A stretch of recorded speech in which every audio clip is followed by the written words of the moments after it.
Halo Sobat Muda, karena waktu sudah menunjukkan pukul 15. Halo Sobat Muda, karena waktu sudah menunjukkan pukul 15.35, maka acara akan segera dimulai. Assalamualaikum warahmatullahi wabarakatuh. Selamat sore, salam sejahtera untuk kita semua. Kami ucapkan terima kasih untuk para Sobat Muda yang telah hadir dalam acara hari ini. Selamat datang dalam acara workshop series pengolahan data statistik dengan judul Develop Your Data Analysis Skills and Show Your Quality with It. Kepada yang terhormat, Mas Muhammad Sifaul Rizky, selaku pemateri workshop kali ini. Puji dan syukur kepada Tuhan Yang Maha Esa, karena hanya atas izinnya pada hari Senin 18 Juli 2022, kita dapat memulai rangkaian acara meskipun hanya secara daring via Zoom Meeting. Perkenalkan, saya Afifah Nisa Damianti, selaku MC yang akan memandu acara hari ini sampai selesai nanti. Alangkah baiknya teman-teman, sebelum kita memulai acara workshop kali ini, kita berdoa sesuai dengan agama dan juga keyakinan masing-masing. Berdoa dapat dimulai.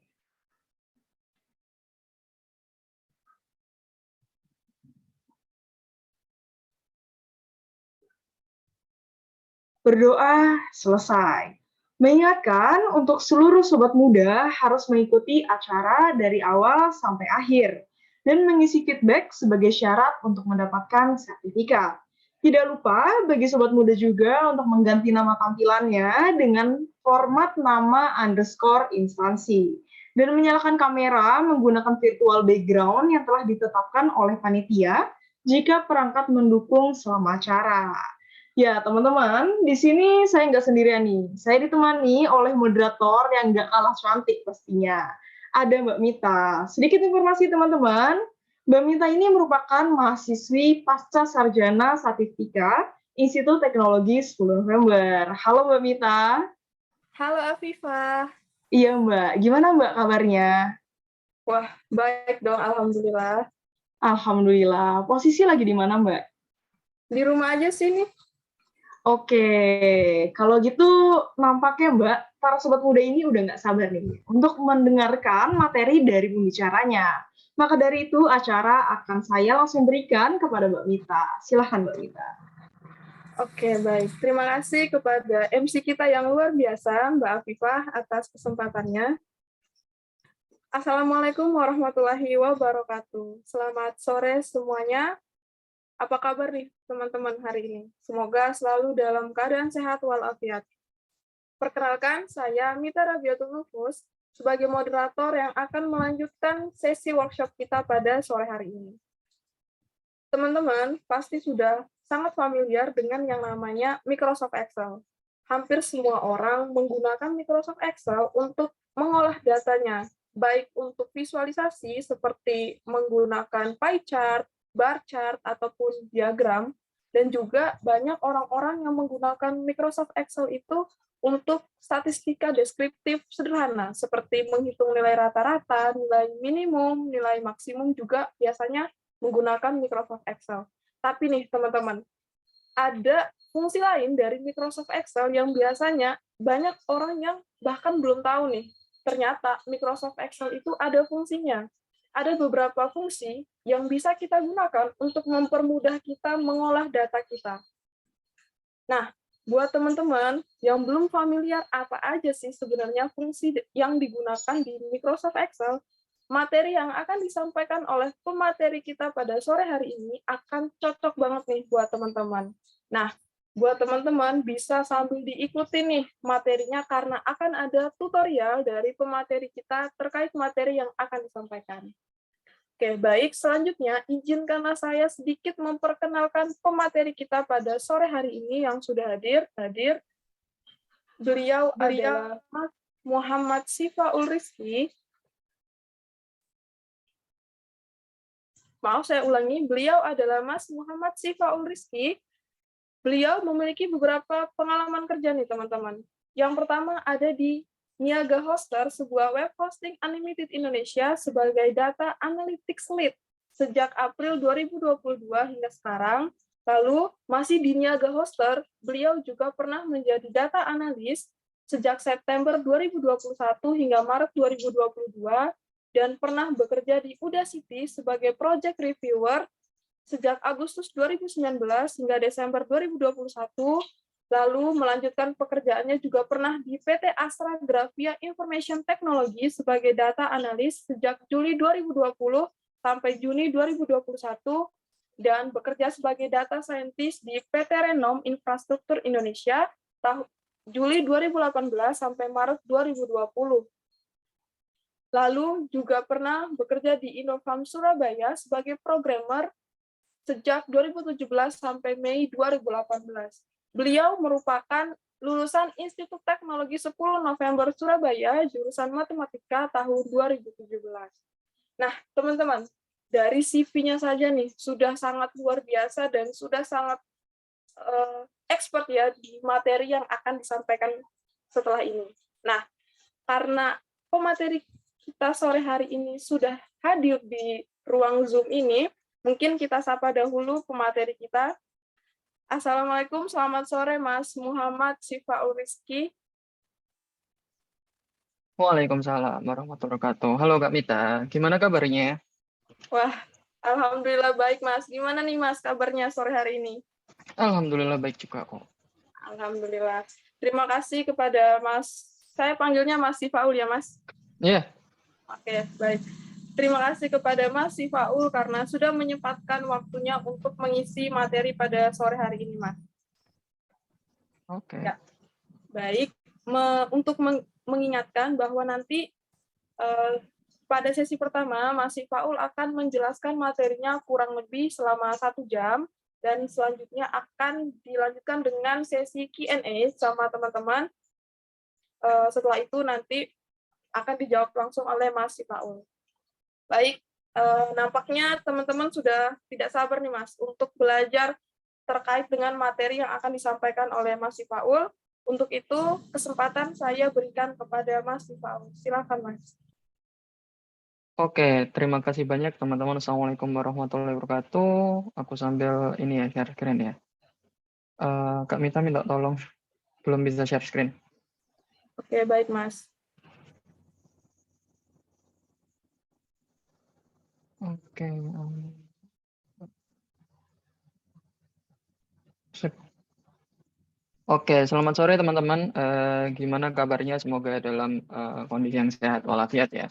Benar-benar bisa untuk mengenal materi Excel nih. Sebenarnya tadi udah disampaikan juga sama moderator, sama Kak Mita tadi ya, terkait dengan penggunaan Excel itu sebenarnya seperti apa, kayak gitu. Jadi apa aja sih yang teman-teman perlu ketahui soal penggunaan Excel, karena banyak banget dari kita yang mungkin terutama buat mahasiswa ya, mungkin ya sekedar penggunaan Excel untuk menaruh data saja, ataupun untuk menghitung hal-hal yang sifatnya sederhana saja. Padahal secara di dunia kerja terutama, berdasarkan pengalaman, lumayan banyak nih penggunaan Excel dalam kehidupan sehari-hari, baik itu secara pekerjaan, secara karir, ataupun secara hal-hal yang lain gitu, bisa ngebantu banget.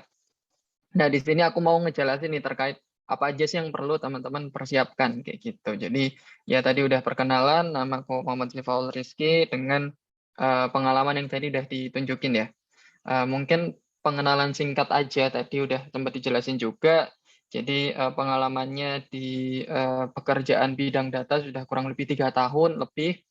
Kemudian beberapa kali diundang sama teman-teman kampus atau teman-teman di perusahaan ngomongin sama karir, terkait sama Excel terutama, terkait sama karir di data analis sama data scientist, kayak gitu-gitu.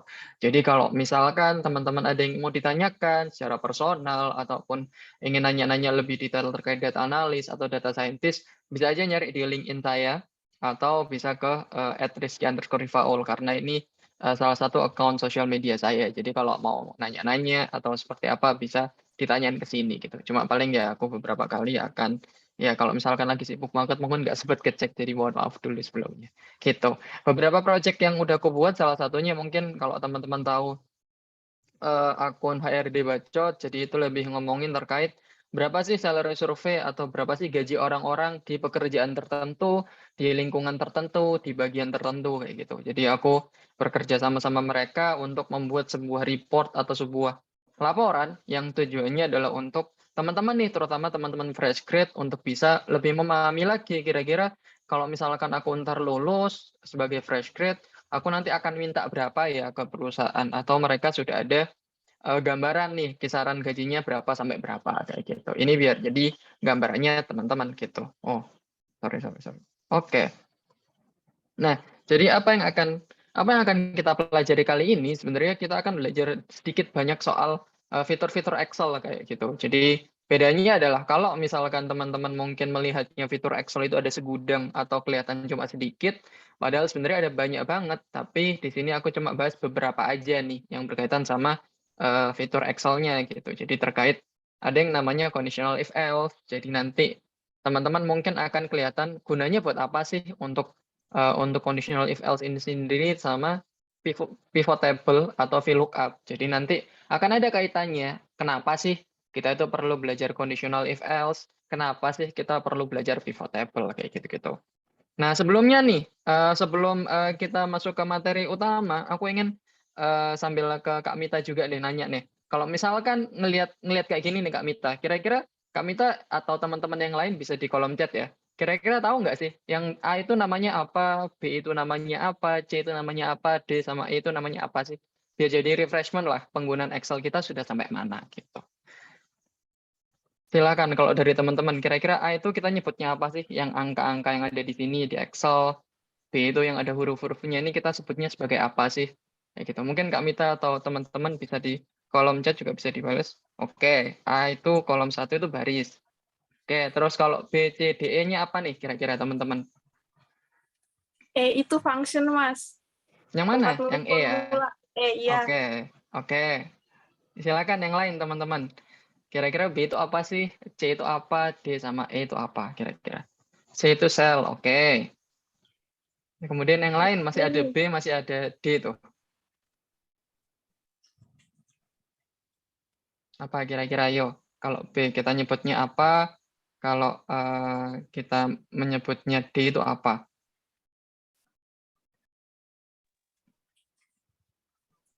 Kayaknya pada bingung, Mas. B apa, D apa nih? Oh, B kolom, Oke, Mas. B kolom. Oke, berarti sisa D nih. Sisa D nih, tinggal satu nih. D ini kita nyebutnya apa dong kalau kayak gitu? Ayo, ini biar teman-teman mungkin ngelihat kira-kira perkembangan Excel-nya itu udah sampai mana kayak gitu. Name box, oke, D name box ya udah pada bisa dijawab semua nih. Nah, sekarang aku mau coba untuk aku mau jawab dari perspektif sebenarnya namanya apa gitu kalau di Excel mengenalinya gitu. Jadi aku akan coba next aja. Nah, jadi sebenarnya apa yang teman-teman sebutkan tadi itu benar. Jadi A itu tadi kita bisa ngambilnya sebagai row, jadi baris. Jadi benar-benar baris-baris dari 1, 2, 3, 4, sekian-sekian. Kemudian yang huruf itu kita nyebutnya sebagai kolom. Nah, yang tadi, yang hijau tadi C itu kita nyebutnya sebagai sel atau active cell. Jadi bisa dibilang active cell ini adalah lokasi di mana kita itu menaruh datanya gitu. Kayak misalkan ini di mana kotak hijaunya ada di mana kayak gitu. Nah, lokasinya atau alamatnya itu kita nyebutnya di sini atau D tadi namanya cell name. Jadi kalau misalkan analoginya adalah rumah, analoginya adalah rumah dan alamat, jadi si sel ini adalah rumahnya. Oh, rumahnya di sini, di blok ini, di blok ini, di blok ini. Kalau ditanya alamatnya di mana, alamatnya kita merefer ke cell name, yaitu si D3 gitu. Nah, sedangkan yang tadi E ini kita nyebutnya memang untuk penempatan formula kayak gitu, tapi secara umum penamaannya kita sebut sebagai cell value atau nilai selnya.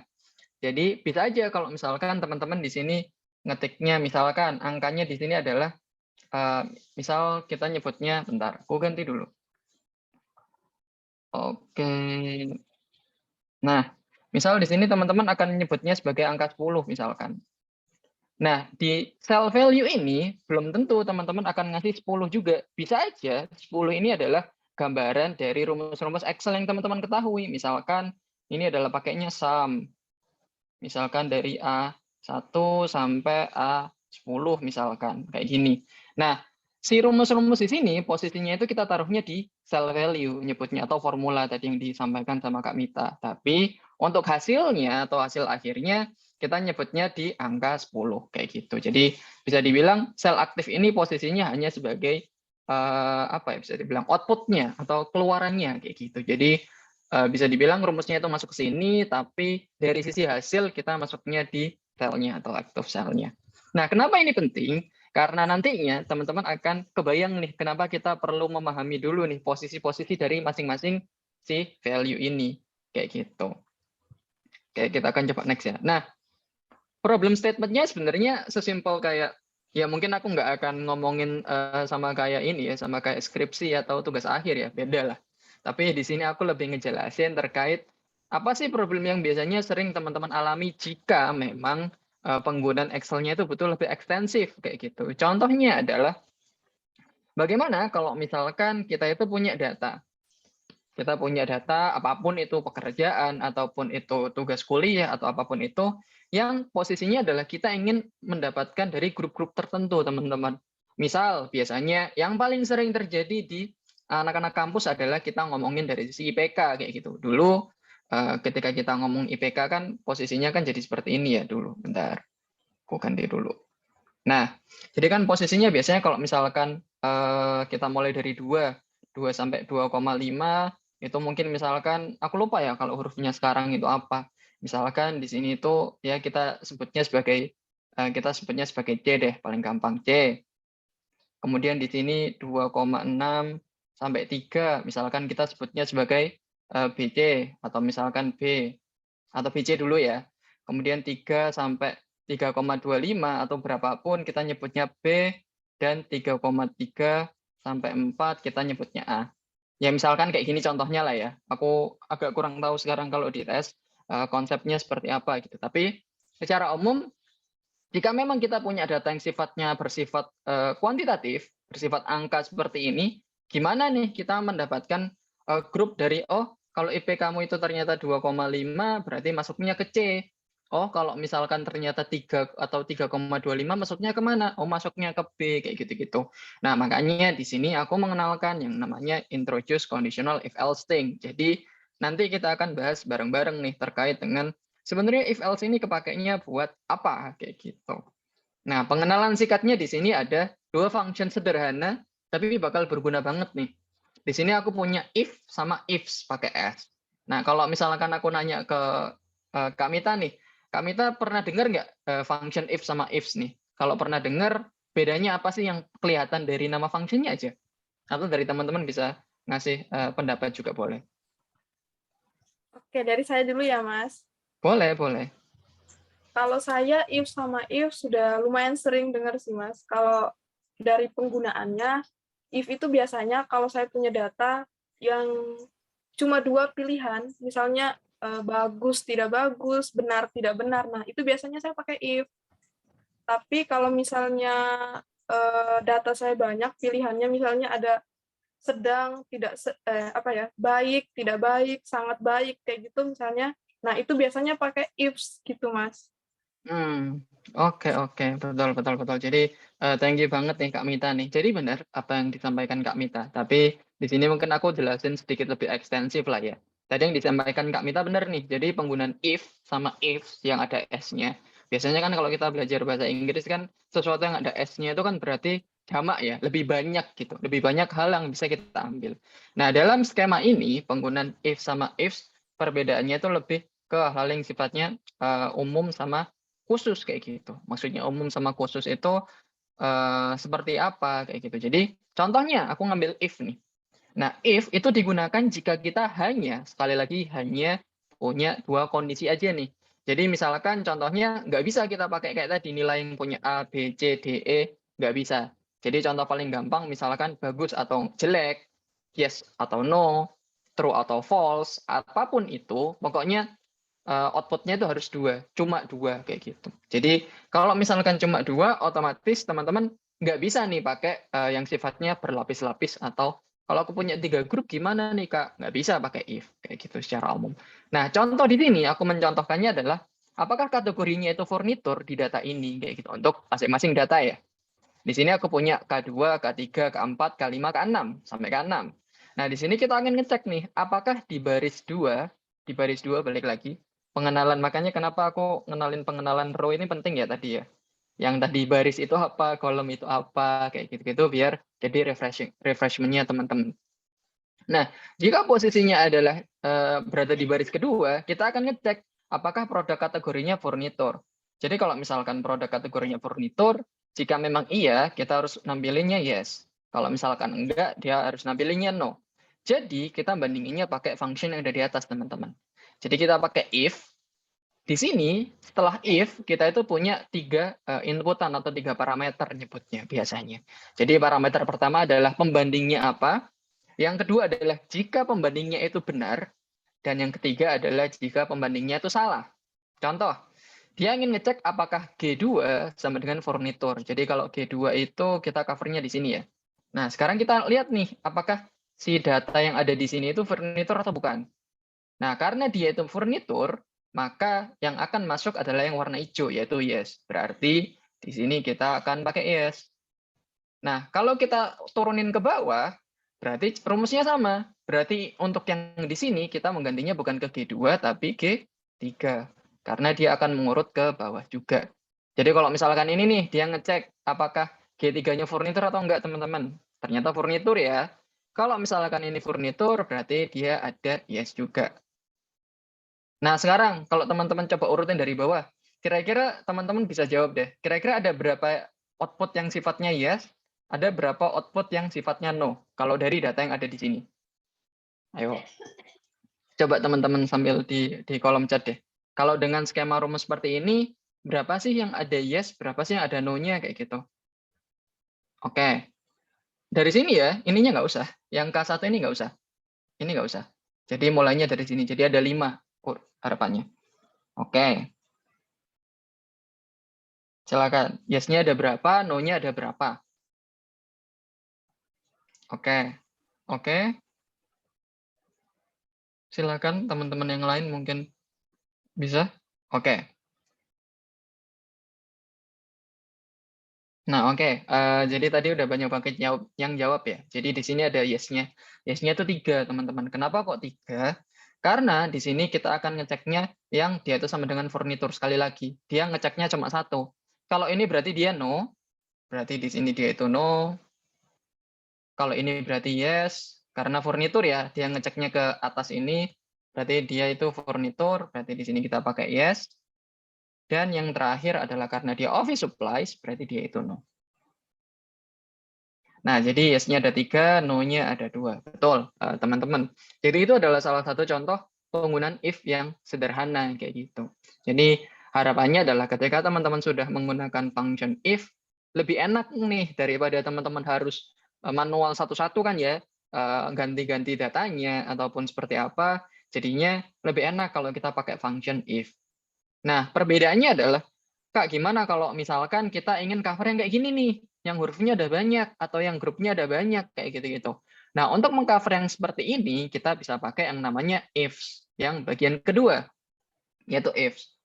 Nah, sayangnya, function ifs ini hanya bisa digunakan untuk Excel yang versi baru, atau seingatku di Excel 2013 ke atas kalau nggak salah. Nanti buat Excel yang lama, yang cuma bisa pakai if, kita tetap bisa pakai if, tapi nanti akan jadi menumpuk, teman-teman. Jadi menumpuk if, fungsinya di dalam if, di dalam if, di dalam if, kayak gitu. Nanti mungkin jika sempat, aku akan coba nyontoin. Nah, perbedaannya, aku lanjut lagi ke ifs. Perbedaannya adalah ketika tadi teman-teman sudah memahami nih function if untuk fokus ke kita pembanding. Nah, di sini kalau pakai ifs, itu kita membandingkan lebih banyak kondisi. Jadi kondisinya itu bisa lebih dari 2. Pokoknya sesuatu yang ada SSS-nya itu pasti lebih banyak. Lebih banyak fiturnya lah, lebih kaya kayak gitu-gitu. Nah, kita ambil contoh nih di sini. Kita ambil contoh di sini, datanya adalah what is the postal code of this transaction kayak gitu. Jadi kita ingin pakainya dari sisi state ya, dari sini. Nah, dari sini kita ingin tahu nih data ini. Nah, kalau misalkan jika dia itu Kentucky, berarti kita harus nampilin outputnya KY. Kalau misalkan dia California, berarti kita harus nampilinnya CA. Tapi kalau misalkan kita pakainya Florida, kita pakainya FL. Nah, di sini rumusnya sama berjalannya. Bedanya adalah logiknya kita ingin urutin satu per satu. Contoh, kita ambil contoh untuk Kentucky dulu nih. Kentucky. Jadi kita ingin bandingin di sini. Apakah si E2, yaitu si sel yang kita maksud tadi, ini adalah Kentucky. Kalau misalkan iya, teman-teman akan masuknya ke warna hijau. Nah, karena dia langsung Kentucky dan benar, maka di sini outputnya KY. Begitu pula sebaliknya sampai ke posisi yang paling bawah nih. Nah, posisi yang paling bawah kan Florida atau Florida kan. Nah, Florida di sini kita harus cek dulu nih berdasarkan function yang ada di if ini tadi. Kita coba lihat ya. Apakah E2 atau misalkan ini berarti bukan E2 ya, tapi E6 karena dia sangat menyesuaikan sama datanya. Nah, apakah E6-nya Kentucky? Ternyata bukan ya.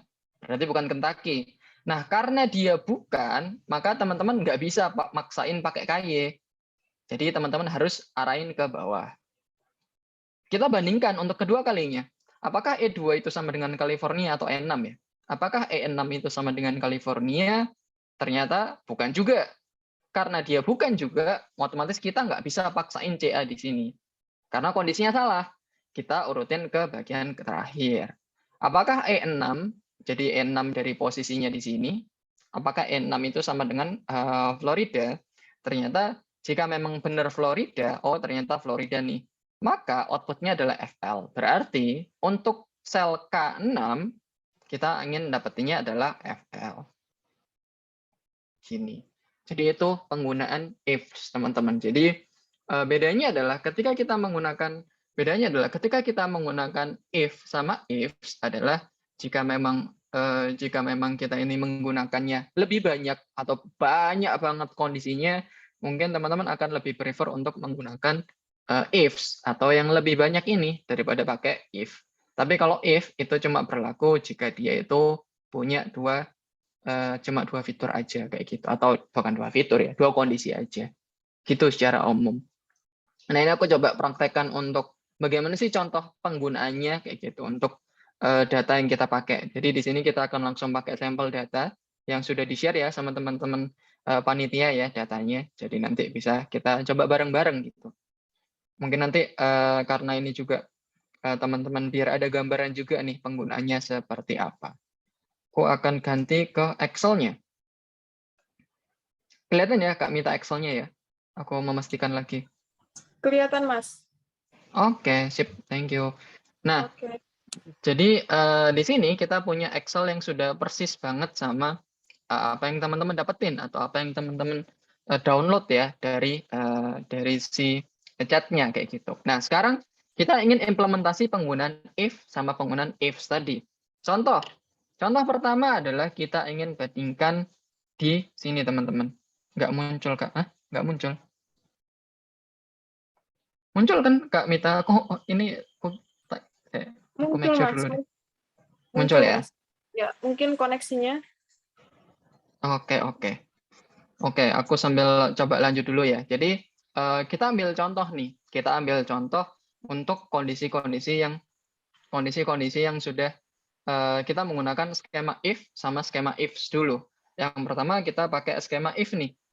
Skema if itu kan berarti dia cuma punya dua kondisi aja ya teman-teman ya. Cuma punya dua kondisi aja, misalkan benar atau salah, kecil atau besar, kayak gitu-gitu. Contoh, di sini aku ingin membandingkan apakah sales-nya itu di atas 100, teman-teman. Nah, ketika kita ingin membandingkan sales di atas 100, maka kita ingin nampilin nih, targetnya adalah kalau misalkan di atas 100, munculnya adalah yes, berarti kalau sisanya 100 ke bawah, kita munculnya no, teman-teman. Oke, kita akan coba buat ya, di sini kolom R. Kolom R ini yang akan kita jadikan sebagai acuan. Berarti dengan kita cuma punya dua kondisi aja, yaitu kondisi sales-nya atau penjualannya di atas 100 sama enggak, berarti di bawah sama dengan 100, maka kita bisa bandingin nih, apakah si penjualan kita itu bagus atau enggak contohnya. Nah, di sini kita bisa pakai contoh sales lebih dari 100, berarti kita menggunakan skema yang sama seperti dari sisi yang ada di presentasi tadi. Berarti kita pakai if. Nah, di sini kan ada if, ada ifs kan. Nanti kita akan buat kalau konsepnya pakai ifs. Kalau if kita pakai tab, pakai tombol tab bisa teman-teman, atau pakai kurung gini juga boleh, nggak apa-apa. Nah, ketika kita sudah pakai if, maka kita ingin bandingkan. Seperti tadi, hal pertama yang akan kita perlukan untuk function if adalah pembandingnya dulu. Pembandingnya apa? Pembandingnya adalah apakah si R2 ini sama dengan, apakah R2 ini lebih besar dari 100. Berarti, oke, nanti mungkin dari Kak Putri bisa di-refresh koneksinya sih. Oke, aku lanjut dulu ya. Apakah dari sini itu if logical test-nya, berarti posisinya adalah apakah R2, kita klik R2-nya, itu lebih besar dari 100. Nah, jadi seperti tadi, kondisi apa yang mau teman-teman ingin tahu? Apakah kondisinya itu kondisi yang bersifat lebih besar, lebih kecil, atau sama dengan, kayak gitu.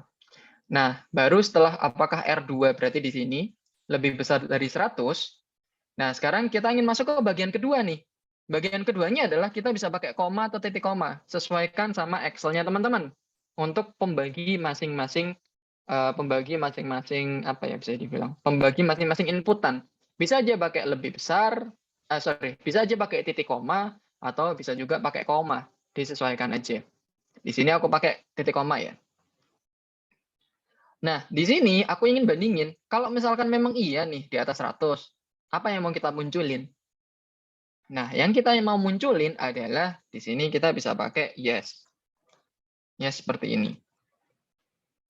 Kemudian kita bisa pakai titik koma. Kalau misalkan enggak gimana dong? Kalau misalkan ternyata enggak di atas 100.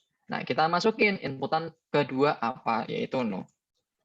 Yang ada di sini, atau no-nya, kasih huruf besar aja ya. Besar kecil, sip. Nah, di sini teman-teman punya kondisinya adalah bandingan antara sales-nya ini R2, berarti yang ada di sini, biru ini, apakah dia itu di atas 100? Kalau memang di atas 100, munculnya yes, yang tadi warna hijau. Kalau enggak, berarti dia muncul warna merah tadi, yaitu no. Kalau kita enter, nah harusnya dia muncul yes nih teman-teman. Artinya adalah output-nya itu memang benar nih, si 261 ini di atas 100. Kayak gitu. Nah, sekarang kita coba bandingin untuk kondisi semuanya. Nah, caranya adalah teman-teman nggak perlu nulisin rumus if kayak gini satu-satu. Nah, nggak perlu. Jadi teman-teman bisa, ini teman-teman bisa cek ya. Di sini teman-teman bisa fokus ke yang ada di sini nih. Jadi kalau teman-teman punya sel aktif, itu teman-teman arahkan ke kursornya ke pojok kanan bawah. Jadi ini adalah pojok kanan bawah. Nah, sampai plus. Plusnya plus hitam. Nah, silakan teman-teman double klik aja. 1, 2. Maka otomatis fungsinya akan menyesuaikan. Jadi di sini kelihatan, kalau misalkan ternyata ini, misalkan 9, ternyata di bawah 100 kan, berarti dia no. Kemudian ini, nggak di atas 100, no. Kemudian di sini, 45, karena di bawah 100, dia no. Kayak gitu-gitu. Nah, itu adalah salah satu contohnya teman-teman penggunaan dari if. Nah, kalau misalkan penggunaannya adalah ifs, seperti apa kayak gitu-gitu. Nah, kalau penggunaan ifs, misalkan kita ingin dapetin contohnya adalah kategori. Nah, kalau misalkan nih kategorinya, jadi di sini kategorinya kan ada furnitur, office supply, sama teknologi. Kita ingin dapetin 2 huruf pertamanya. Jadi misalkan kalau dia itu furnitur berarti munculnya FO. Kalau office supplies munculnya berarti OF. Kalau misalkan teknologi berarti TE. Contohnya kayak gitu. Nah, sekarang kita coba nih, gimana caranya kalau misalkan kita ingin menggunakan dari sisi ini. Bentar ya.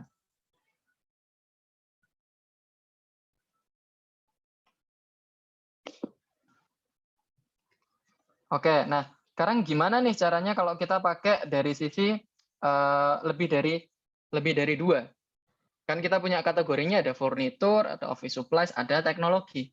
Berarti kita bisa pakai yang pertama, kita pakai if, karena banyak ya, berarti kita bisa pakai ifs.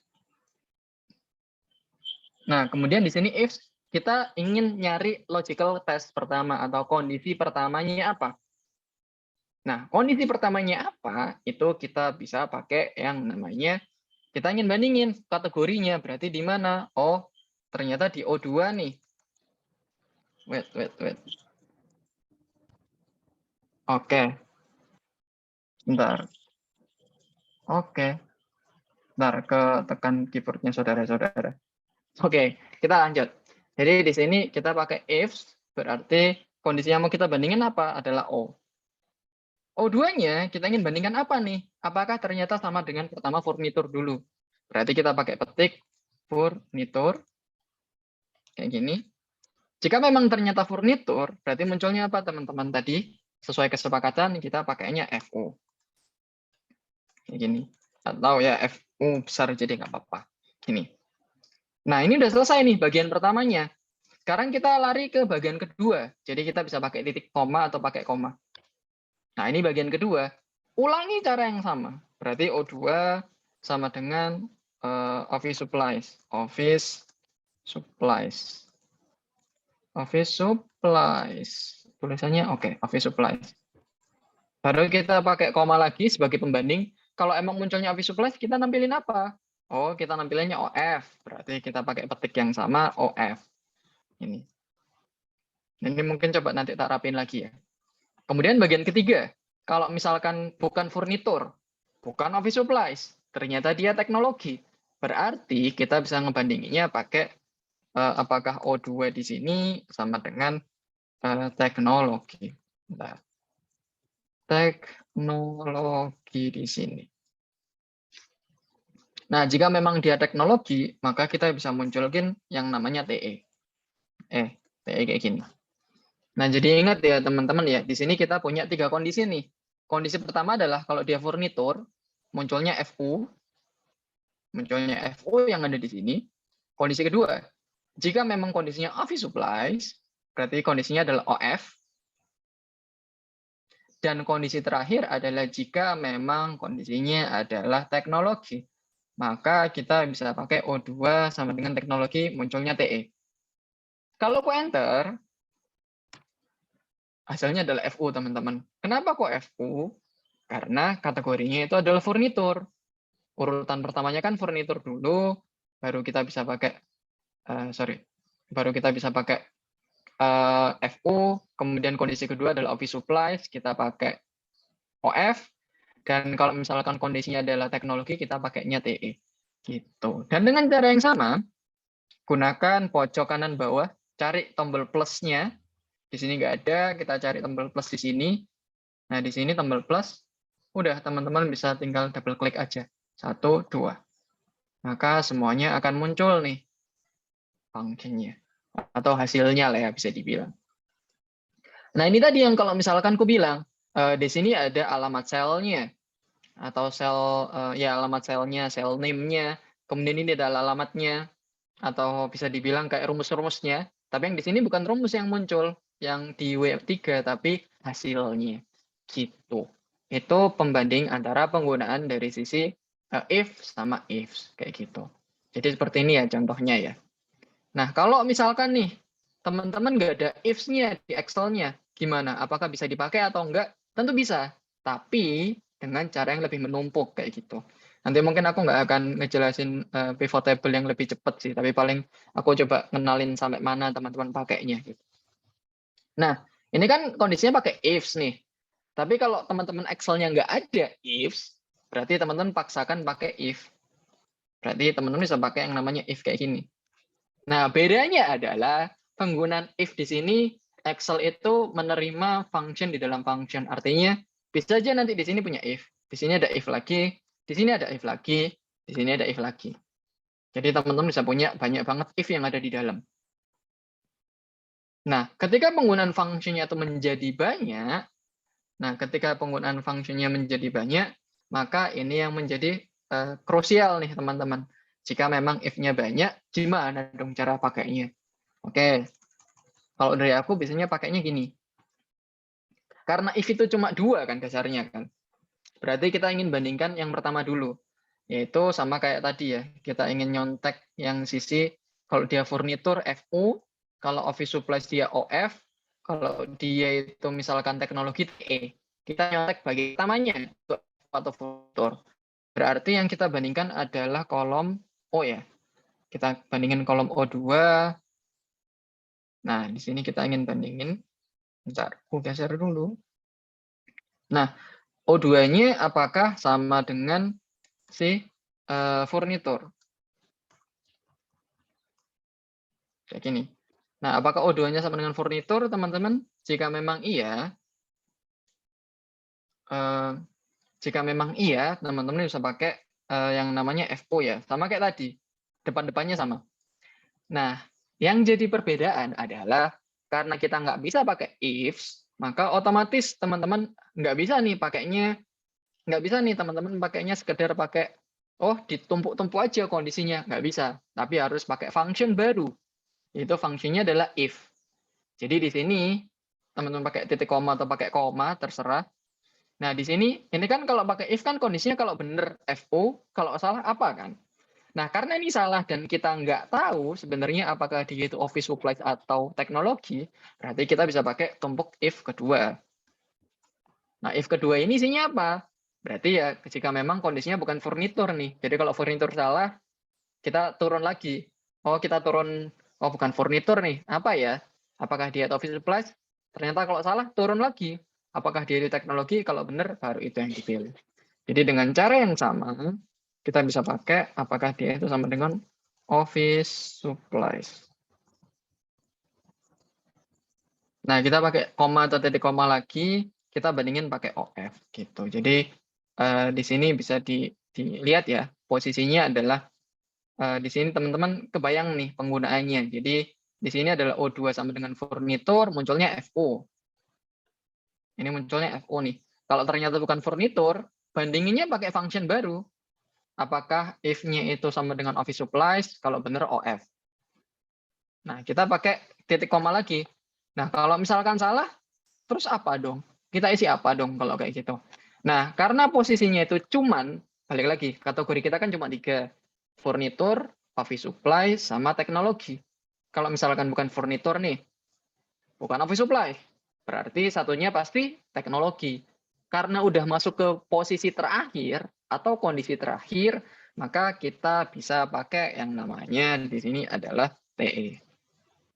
Gitu. Ini adalah posisi terakhirnya. Baru teman-teman silakan pakai kurungnya. Kurungnya ada berapa? Teman-teman perhatikan yang ada di depan. Punya bukaan 1, punya kurungnya 2. Berarti teman-teman perlu 2 kali tutup kurung. Berarti kurung pertama dan kurung kedua. Kayak gini. Sekali lagi ya. Jadi di sini untuk penggunaan furnitur itu kita bandingin nih.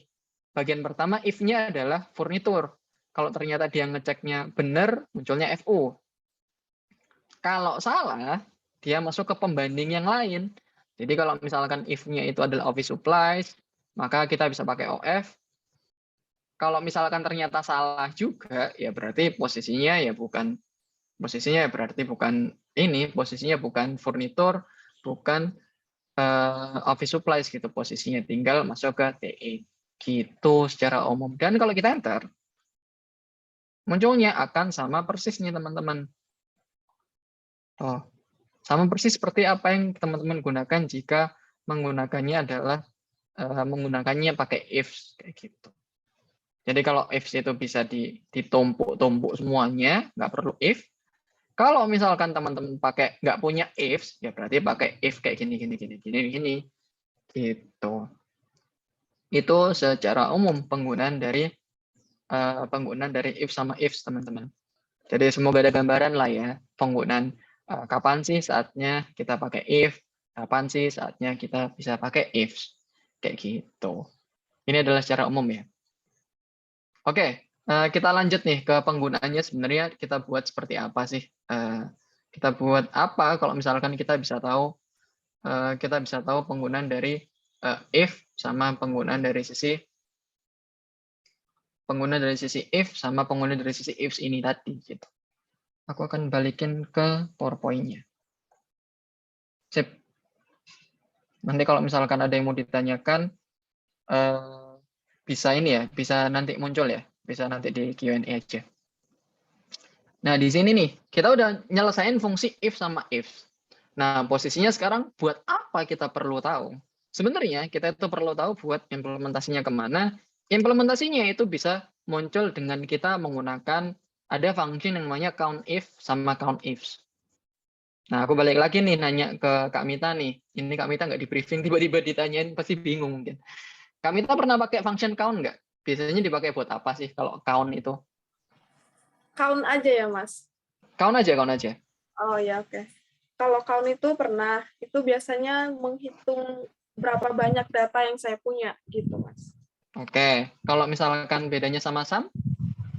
Kalau sum itu jumlah dari semua data yang saya punya dalam satu kolom atau range, gitu, Mas. Nah, benar. Nah, itu kan secara umum nih. Thank you Kak Mita sebelumnya. Nah, itu kan contohnya nih. Kalau count berarti kita ngitung ada berapa banyak data sih di sana, berapa baris bisa kita bilang, berapa data yang tersimpan di sana. Kalau misalkan sum berarti jumlahnya atau totalnya lah paling gampang. Nah, sekarang yang jadi problem adalah gimana kalau misalkan kita ingin dapetin data tertentu aja. Karena ada kata kunci tertentu, maka kita harus make sure nih, karena tertentu ini berarti kita nggak bisa ngambil semua data kita hitung semua, tapi kita memilih data yang sesuai sama kebutuhan kita.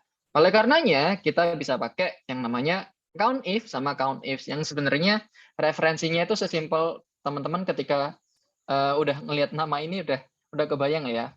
Pakainya adalah teman-teman pakainya adalah dari kata count, berarti dari function untuk menghitung ada berapa data di sini, dan kata if, di mana if itu kondisi-kondisi tertentu atau ya ketertentuan itu tadi gitu. Nah, sekarang kalau kita gabungin nih penggunaannya, if tadi kita udah tahu, if itu bisa untuk dua kondisi. Kalau ifs lebih dari dua kondisi. Nah, kalau kita pasangin sama count, sama sum, mungkin sama average, mungkin kalau teman-teman ingin ngecek-ngecek juga ada sebenarnya gimana cara pakainya gitu. Nah, aku akan coba cover dari sisi count dulu ya, dari sisi count dulu. Nah, kalau dari sisi count, posisinya adalah kita ingin menghitung nih, ada berapa sih posisi data kita atau berapa data kita yang kita punya. Berapa sih data yang kita punya jika memang ship mode-nya adalah standard class. Berarti yang jadi catatan teman-teman di sini adalah teman-teman ingin make sure kolom D ya, yaitu si ship mode-nya. Ya maaf kalau agak berantakan gambarnya gitu. Nah, ketika kita ingin membandingkan, bukan membandingkan ya, kita ingin menghitung posisi data kita yang adalah standard class. Berarti teman-teman cuma perlu menghitung data ini aja kan, yang ku kasih warna merah yang ada di sini, yang ku urut-urut. Nah, berarti harusnya kan logiknya adalah manusia kan, oh ada berapa datanya? Ada 2. Nah, Excel mengenalinya seperti apa? Excel mengenalinya dengan function countIf. Ada 2 kondisi aja cukup. Nah, kondisi pertama di sini adalah kondisi D2 sampai D6. Apa ini, Kak, D2 sampai D6? Kalau tadi teman-teman perhatikan di sini aku pakainya E2 sama dengan, artinya kan perbandingan langsung tanpa dibatasi. Kalau ini kita harus bedain. Karena D2 sama D6 berarti yang kita bandingkan teman-teman.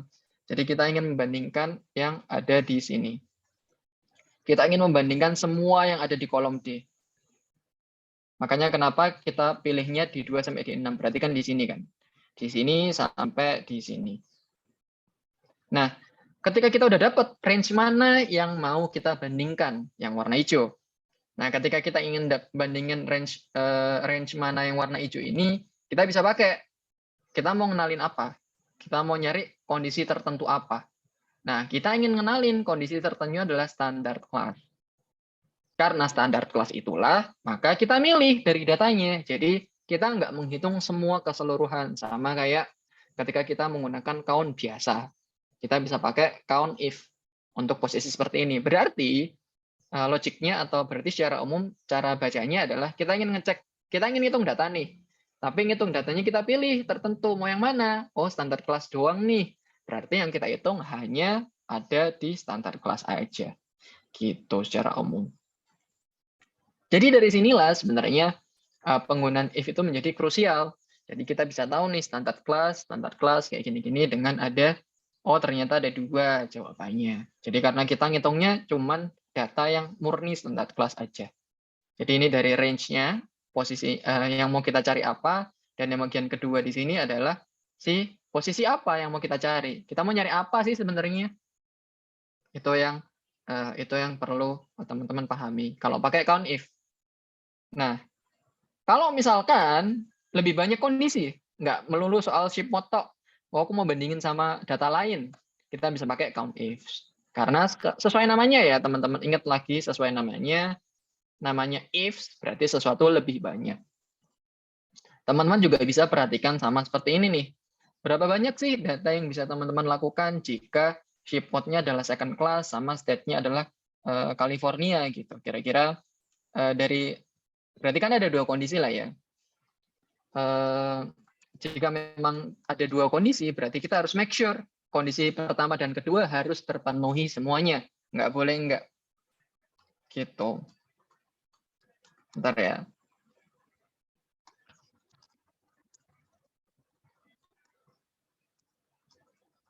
Oke. Nah, kita lanjut lagi nih. Di sini karena kita ingin bandingin antara ship mode-nya second class, satu hal, kondisi pertama, dan kondisi kedua adalah state-nya California. Jadi kita ingin bandinginnya antara ship mode-nya yang ada di sini, ship mode-nya di sini berarti kita bandinginnya adalah, nah ini kan satu hal, berarti kan ship mode itu berarti di kolom D ya, teman-teman.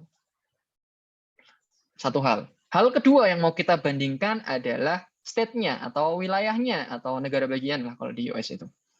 Nah, negara bagiannya apa? Negara bagiannya kita bandingkan lagi, teman-teman. Berarti kolom E kita bandingkan.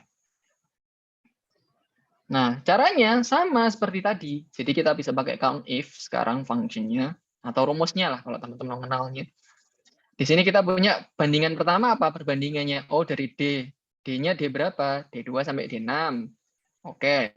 D2 sampai D6 ini posisinya apa yang mau kita cari? Oh, second class nih. Berarti logikanya adalah kita hanya ngebandingin second class aja. Berarti teman-teman bisa pakainya kayak gini ya. Oh, second class tok ya. Berarti kita ngitungnya ada 1, ada 2, ada 3. Berarti ini nggak akan masuk, yang standar class nggak akan masuk. Ini adalah lokasi pertamanya atau data pertamanya. Data keduanya adalah kita ingin bandingin dari state-nya, lokasinya. Kalau lokasinya California juga gimana dong? Berarti kita bisa pakai ini, E. Karena lokasinya kan ada di kolom E ya teman-teman ya. Kolom E. Kita milihnya dari E2 karena kita ingin ngebandingin E2 sampai E6 gitu. Nah, dari sini nih teman-teman, coba dijawab ya. Kalau misalkan aku punya count ifs dengan posisi kayak gini, kira-kira ada berapa data nih teman-teman? Kalau misalkan posisinya kolom D itu harus second class, kolom E itu harus California, kira-kira ada berapa?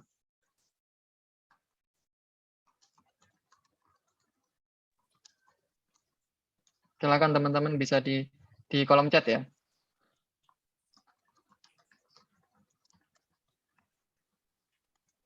Ayo teman-teman, mungkin bisa dilihat nih dari tampilannya aja udah kelihatan nih. Kalau misalnya D-nya second class, terus E-nya California, mana nih yang memenuhi syarat ada berapa kira-kira?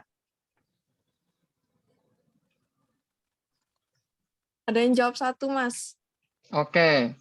Yang lain. Satu lagi deh. Oke, 1. Oke, kita coba ya.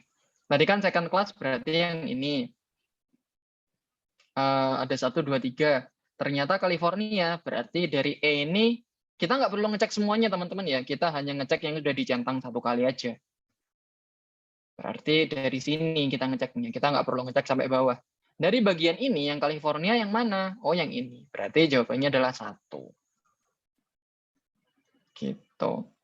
Itu caranya teman-teman, penggunaannya count ifs. Jadi kalau misalkan kita ingin ngebandingin dari sisi count ifs, kita ingin ngebandingin dari perspektif ini, kita bisa tahu nih kira-kira, oh kalau misalkan kayak tadi, contohnya Kak Mita sempat ngejelasin, kalau pakai count biasa kita pakainya cuma menghitungnya berdasarkan ada berapa data kayak gitu. Tapi kalau ada if-nya berarti ada tambahannya, data yang tertentu gitu. Tertentu aja. Tertentu itu pakai if atau ifs kayak gitu secara umum. Nah, selain count sebenarnya kita bisa pakai namanya sum. Kalau posisinya adalah ingin menjumlahkan data. Contoh, kalau kita ingin punya data sales nih, kita ingin menjumlahkan data tertentu. Kalau sum biasa kan posisinya menjumlahkan tok kan. hanya jumlah tok tanpa memperdulikan kondisi-kondisi apa yang teman-teman perlukan. Tapi dengan adanya if sama ifs ini tadi, ini memudahkan teman-teman untuk membuat sebuah function yang tujuannya bisa untuk pakai, oh ternyata dengan sum if aku bisa loh untuk jumlah data, tapi datanya itu spesifik tok, kita nggak perlu semua data kita jumlah gitu. Itu contohnya. Misal, kita pakainya adalah, kita ingin pakainya sum if. Nah, sum if ini kita ingin jumlah nih, kira-kira berapa sih total sales kita jika kategorinya adalah office supplies. Berarti kan kita nggak bisa jumlah dulu, tapi kita harus nyari dulu datanya kan, sama kayak pakai count. Jadi kita kenali dulu nih posisinya apa kayak gitu-gitu. Nah, jadi di sini kalau pakai sum if G2 sampai G6 ini adalah bandingannya. Bandingan pertamanya apa? Oh, kita mau bandingin office supplies, berarti kita ingin kolom G yang kita pakai. Nah, kolom G-nya apa? Kita masuk ke bagian keduanya, office supplies. Oh, berarti dari kolom G ini kita ingin menarik kayak gini jadinya. Kita ingin mencari office supplies yang ada di G2 sampai G6. Berarti kalau kita cek ada ini, sama ini ya teman-teman ya, ada 2 ya. Nah, kalau misalkan ada 2 di sini, baru kita masuk ke J2 sampai J6. J2 sampai J6 ini posisinya adalah apa yang mau kita jumlahkan. Jadi kalau misalkan teman-teman tadi udah pakai count, udah pakai sum, udah kelihatan semuanya nih alurnya atau formatnya gitu. Oh, kalau misalkan aku udah pernah pakai G, udah pernah pakai J, berarti gimana dong kalau kita ngejumlahinnya? Kalau kita pakai count biasa kan kita nggak ada nih buat hitung-hitungannya yang mana. Tapi kalau pakai sum, kita wajib nentuin yang warna merah ini, teman-teman. Wajib. Karena ya tanpa ini teman-teman nggak tahu lah. Kan pakai sum, berarti kan harus ada yang dihitung. Pakai angka, kalkulasi gitu. Makanya kenapa kita ingin hitungnya J2 sampai J6. Jadi, logiknya adalah kalau misalkan kita ingin punya pertanyaan total sales yang kategorinya itu office supplies, berarti kita nyari office supplies-nya dulu. Kalau misalkan sudah, kita jumlahkan data yang office supplies ini tadi. Berarti si ini kita jumlahkan antara 14 sama 22. Berarti hasilnya itu adalah sekitar 38,9 ya. 9 berapa tuh? 988 ya. Ya sekitar seginilah. Nah, itu adalah caranya teman-teman untuk bisa mendapatkan sum if. Kalau kita pakai sum if, caranya mirip. Bedanya adalah kalau pakai sum if, yang teman-teman perlu jumlahkan angkanya masuk di paling depan. Jadi si second class ini masuknya ke sini, D2 sampai D6 warna hijau, furnitur kita bisa cover ke warna biru. Jadi second class ini menjadi miliknya posisi D, berarti ini kan untuk pembanding. Kolom G juga pembanding, kolom J itu adalah penjumlahannya. Jadi urutannya adalah kita jumlah dulu, kita ingin tahu data yang mau kita jumlahkan, kolom J, kemudian posisi-posisinya sama kayak tadi, kondisi-kondisinya. Jadi ada D2 sampai D6, G2 sampai G6, dan furnitur sama second class. Itu secara umum penggunaannya. Jadi kalau misalkan kita ingin bandingin total sales yang sifatnya adalah shift muncul second class sama kategorinya furnitur, ya kita pakainya seperti ini, kita bedakan. Gitu. Nah, prakteknya gimana? Kalau kita ingin prakteknya seperti apa, kita bisa cover seperti ini. Nah, sekarang kita ingin bandingin nih dengan menggunakan data yang sudah kita punya tadi ya. Sekarang kira-kira nih dari sini teman-teman bisa nggak untuk membantu aku kira-kira ada berapa data sih yang ada FU aja deh. Yang FU doang. Coba ya, tak kasih waktu 1 menit deh. Ada berapa data di sini yang kategorinya ini adalah FO? Aku kasih waktu 1 menitan ya, sampai di 16.35 deh. Silakan. Ada mungkin sambil kita ini praktek bareng-bareng. Ada 5. Oh ya, ada 5. Di sini loh teman-teman, yang di Excel ya. Bukan di PPT loh. Ini Kak Mita aku muncul Excel kan, bukan PPT kan? Iya Mas, muncul Excel. Oke. Yang di Excel ya, sampai 16.35 kita coba lihat. Ada 10. Semuanya ya teman-teman ya. Jangan dihitung yang ada di layar aja, tapi semua sampai bawah. Ayo kita coba lihat nih penggunaan fungsinya seperti apa.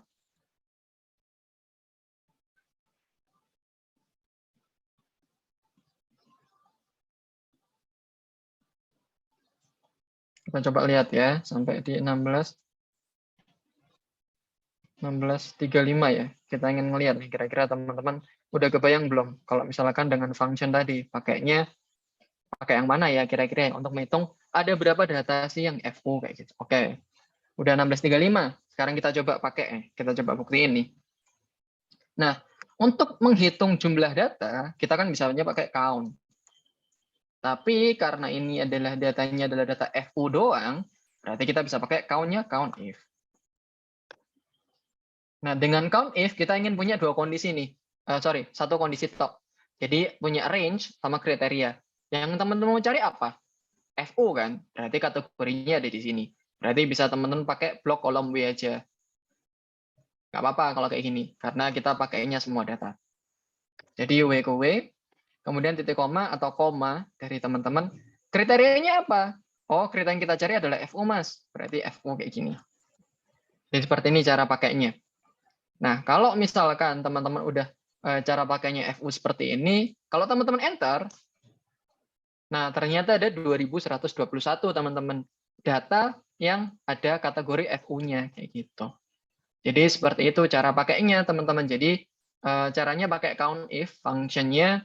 Kemudian di sini kita bandingin ada berapa FU sih di sini kayak gitu. Di semua data yang ada di orders ya. Kita pakai kolom W dan dengan posisi yang sama kita yang mencari FU. Nah, kalau teman-teman enggak percaya sama data ini, aku bisa ngebuktiin dengan cara kayak gini, teman-teman.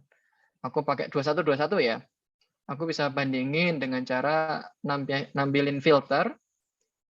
Kemudian aku akan filter di kolom W-nya, aku pilih yang sifatnya FU top.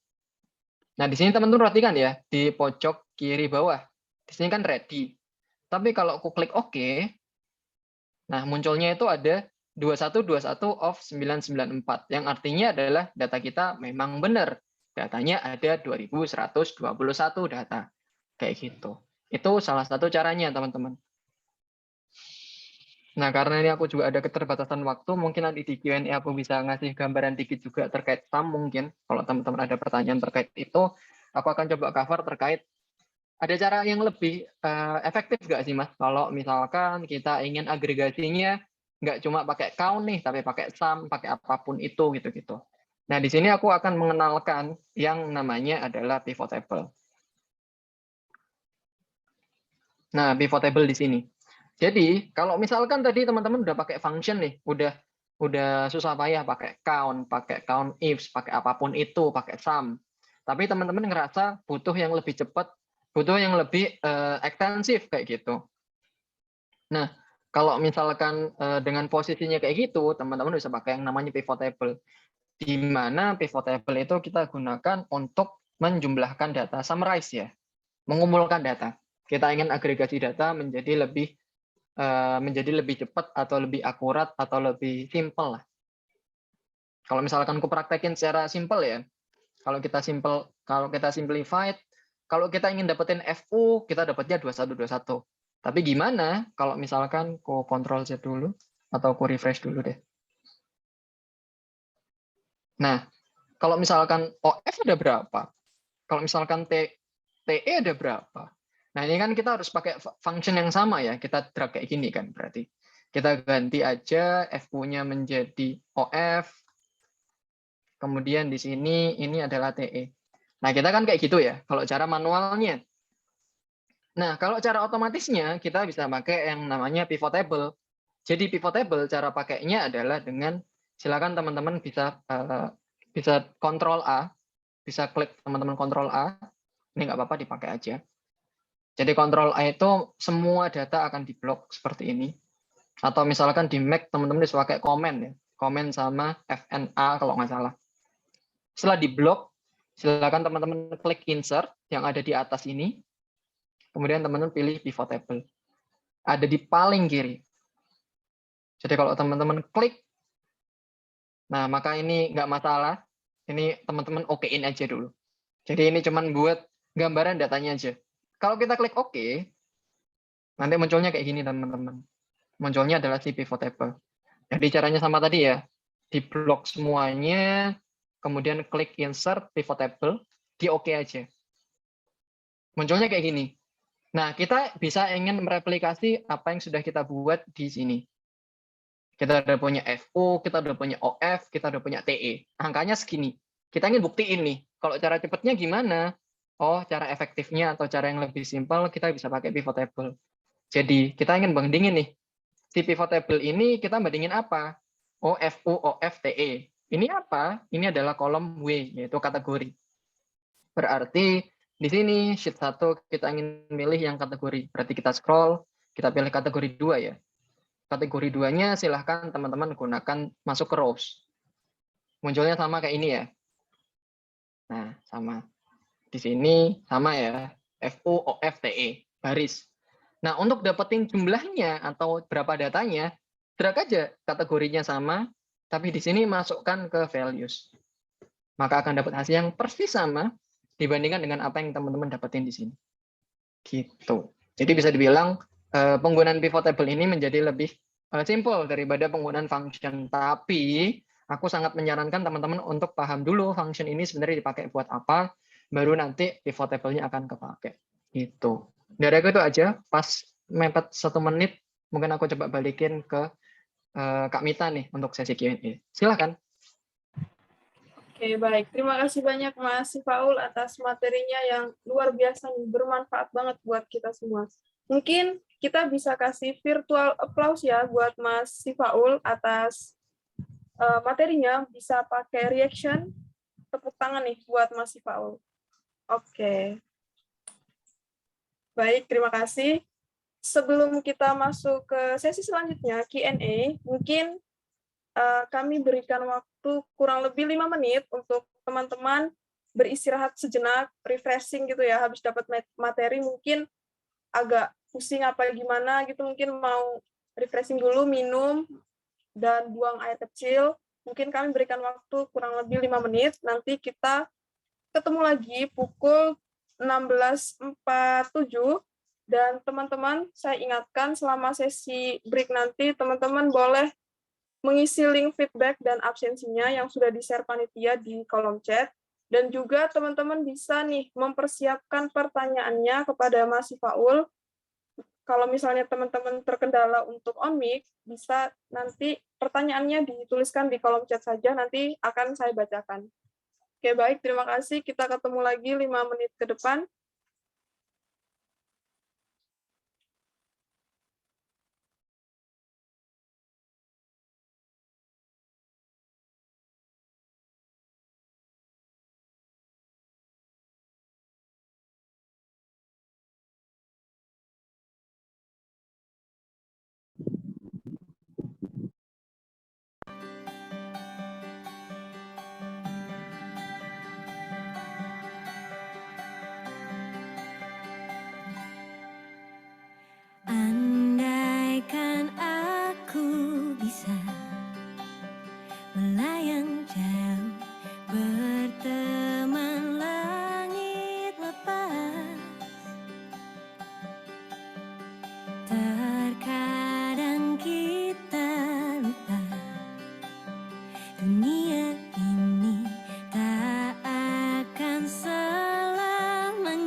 Oke, baik. Karena sudah 5 menit, kita lanjutkan sesi selanjutnya di sesi Q&A bersama Mas Sifaul Rizky.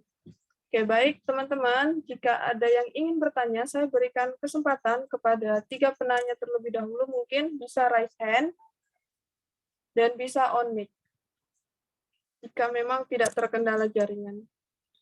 Oke, baik. Ada Mas Dadan Ramdhani. Mungkin boleh Mas langsung bertanya kepada Mas Sifaul.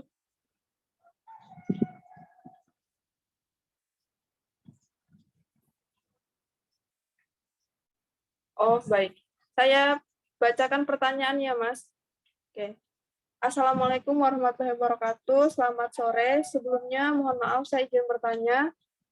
Yang pertama, apa perbedaan Excel, SPSS, sama Google Sheet? Jika dalam perumusan dan tools antara SPSS, Excel, Google Sheet, mana yang lebih kompleks atau lebih banyak berguna? Seperti saya pernah dengar ada rumus di SPSS, tapi tidak ada di Excel dan Google Sheet. Lalu yang kedua, saya pernah dengar ada count dan count A. Tadi kan ada count if atau count ifs. Apakah ada count A if maupun count A ifs? Dan apakah sama saja menulis rumus count if atau sum if sama count buka kurung if tutup kurung atau sum dan buka kurung if? Sebelumnya mohon maaf dan terima kasih. Itu Mas, 2 pertanyaan dari Mas Dadan. Silakan Mas.